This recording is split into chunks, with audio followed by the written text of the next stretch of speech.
Ouais. Arrête, t'es bête. Oh, n'importe quoi. Ça me rappelle toujours la fois où on était tu sais, à la piscine là, avec le potiron.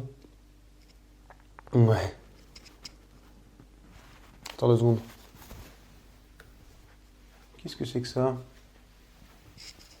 Coucou, c'est Edouard, bienvenue et merci d'être là. Aujourd'hui, je vais te présenter la recette du shirashi saumon. Donc c'est une recette qui est vraiment simple et ultra cool à refaire pour une soirée film ou un dîner entre potes. Voilà.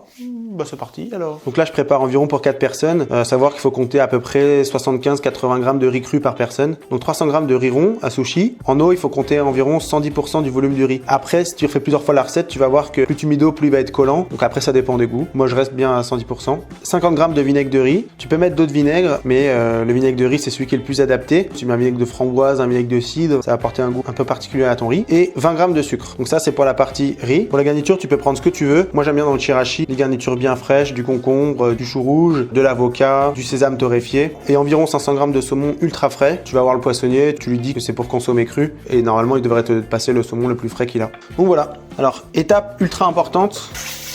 On va rincer le riz et on va le brasser comme ça. Tu vas voir que l'eau va se troubler tout de suite. En fait, c'est l'amidon du riz qui sort. L'amidon, c'est le glucide qu'il y a dans ton riz. Et en fait, à partir d'une certaine température, il va devenir tout gélatineux et rendre ton riz complètement compact et pas agréable à manger. Donc là, le but de l'opération, c'est d'enlever le maximum d'amidon pour éviter de te retrouver avec une énorme bouillie bizarre. On passe bien la passoire. Et on va le rincer jusqu'à ce que l'eau soit bien claire. Là, je sais pas si tu vas bien voir, mais en gros, on est au 4e rinçage et l'eau, elle est encore un peu trouble. Donc on continue. Donc là, j'ai rincé une bonne dizaine de fois. L'eau est claire, on est pas mal. Donc je vais pouvoir égoutter le riz. En principe, pour cuire le riz, il faut un cuiseur à riz. Moi, j'en ai un, mais je sais que c'est pas le cas de tout le monde, donc je vais te montrer une technique à la casserole, parce que je suis quelqu'un de bon. Donc le riz, il faut bien le laisser égoutter pour qu'il y ait vraiment plus d'eau dedans, qu'il soit le plus sec possible. Comme ça faussera pas sa cuisson. Donc, il faut prendre une casserole quand même assez grande parce que le riz, forcément, pendant la cuisson, il va gonfler. Je mets le riz au fond de la casserole. Je balance l'eau par-dessus. Je vais venir mettre le couvercle. Très important d'avoir un couvercle. Si t'as pas de couvercle, tu peux mettre du film plastique ou mettre une casserole ou une poêle par-dessus. Et là, on va venir porter le riz à ébullition. Et règle d'or, vraiment, surtout, n'ouvre jamais le couvercle. Si jamais t'ouvres, tu vas perdre trop de chaleur et ça va fausser toute la cuisson. Là, tu peux voir que la vapeur s'échappe de partout. Donc ça veut dire que ça bout. Je vais baisser et mettre à feu doux. Et à partir du moment où je mets à feu doux, il faut compter 12 minutes. À la fin des 12 minutes, on éteindra complètement le feu et on attendra de nouveau 12 minutes, toujours sans jamais ouvrir le couvercle. Pendant que le riz cuit, on peut préparer la garniture. Je vais commencer par préparer l'avocat. Juste un petit truc pour choisir ton avocat. Et il faut appuyer autour du pédoncule. Le pédoncule, c'est le petit machin qui est en haut de l'avocat. Tu appuies autour et il faut pas que ce soit trop dur ni trop mou, que ce soit juste souple. Splendide. Maintenant, pour enlever le noyau, tu viens planter ton couteau et tu tournes. Comme ceci. On va venir le vider avec une cuillère à soupe.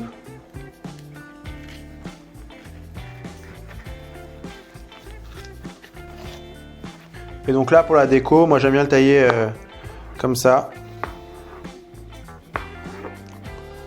Toc, et après tu aplatis. Je vais venir faire le concombre. Donc là, tu peux le tailler tout finement.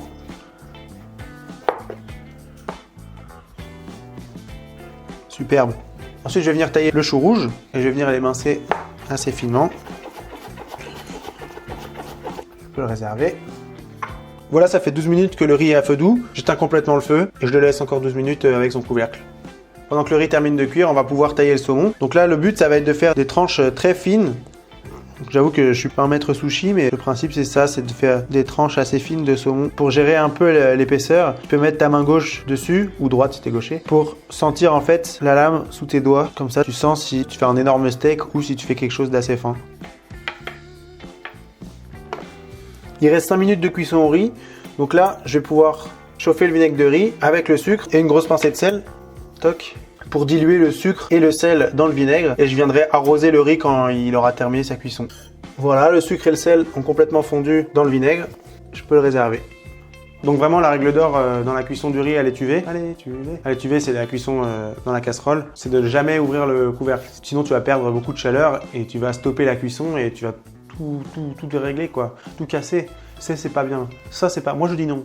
À titre personnel, je dis non. Non. Voilà, ça fait 12 minutes de repos. On peut ouvrir. Et là, on peut apercevoir un riz splendide. Je vais goûter. Nickel, il est bien cuit. Donc ça, c'est cool. Donc maintenant, on va venir le débarrasser. Je vais venir le débarrasser dans un grand plat pour l'étaler au maximum. Voilà. Et je vais venir verser le vinaigre dessus et mélanger tout doucement. On va le laisser refroidir quelques minutes et puis on va dresser le chirashi. Parfait, il est trop bon, je refais. C'est parti, on va venir dresser le chirashi.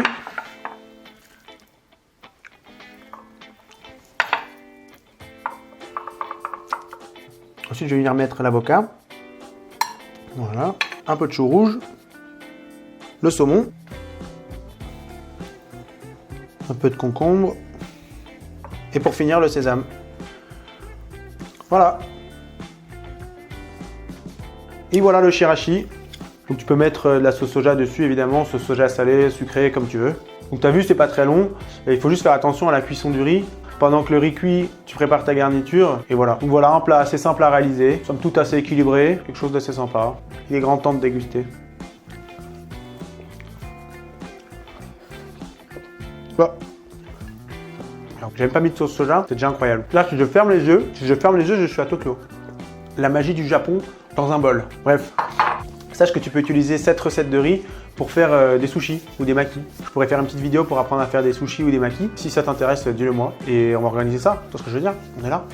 C'est avec une immense tristesse que je t'annonce que cette vidéo est terminée. Néanmoins, je reviens très vite avec une prochaine recette. À très vite. Gros bisous. Ouais.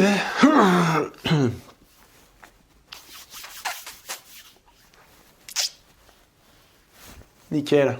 Sache que tu peux utiliser 158 249, 158 250, 158 251, 158 252. Le compte est bon. Bienvenue et merci d'être là. Encore une fois. C'est super. Merci 1000 fois. 1000 fois.